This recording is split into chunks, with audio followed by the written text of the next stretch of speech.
আজকে আমার এখানকার বাংলা বা আমার বাঙালিরা যখন অন্য রাজ্যে গিয়ে কাজ করছে, একটা অদ্ভুত ট্রেন্ড নতুন করে তৈরি হচ্ছে, বাংলা ভাষায় কথা বললে সে বাংলাদেশি।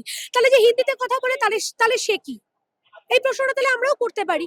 বাংলায় কথা বলে যদি সে বাংলাদেশি হয়, তাহলে হিন্দি বা অন্য ভাষায় যারা কথা বলছে তারা কি মানে তারাও কি তারা মানে ইন্ডিয়ার বাইরের লোক, অর্থাৎ ভারতের বাইরের লোক? নিশ্চয়ই নয়। তাহলে এই যে জায়গাটা অবিলম্বে কিন্তু এই বাংলায় কথা বললে বাংলাদেশি তকমা দেওয়া, এটা কিন্তু বন্ধ করতে হবে।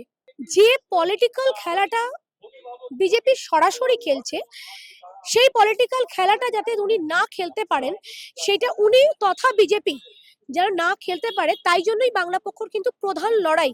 কারণ বিজেপি সরাসরি এই বাংলার বিরোধিতা করছে সরাসরি, এবং সেখানে যে জায়গাগুলো প্রমাণ হয়ে আসছে, যে আজকে যখন আমাদের বাঙালি যখন অত্যাচারিত হচ্ছে, একটু ভালো করে ভেবে দেখুন যে রাজ্যগুলোতে তারা অত্যাচারিত হচ্ছে, পরিযায়ী শ্রমিক যারা অত্যাচারিতটা হচ্ছে, তারা কোন সরকারের রাজ্যে গিয়ে হচ্ছে। এবার আমরা যদি এটাকে একটু উল্টো দিক করে বলি, অন্যান্য রাজ্য থেকে তো আমাদের পশ্চিমবাংলায় বহু মানুষ আছেন, তারা কি অত্যাচারিত হয়? তারা কি বাঙালি দ্বারা অত্যাচারিত হয়? মনে হয় হয় না। তাহলে আজকে বাঙালি কিন্তু অত্যাচারিত হচ্ছে, আর সরাসরি বিজেপি সরকারকেই বাংলা পক্ষর হুঁশিয়ারি, আমরা কোনো ভাষার বিরোধিতা করছি না, কিন্তু আমরা চাপিয়ে দেওয়ার বিরোধিতা করছি। আমাদের ওপর চাপিয়ে দিতে আপনারা পারেন না।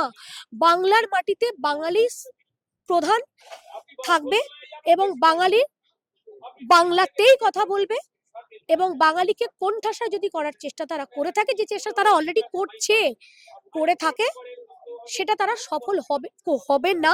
তার প্রধান অন্তরায় হয়ে দাঁড়াবে বাংলা পক্ষ।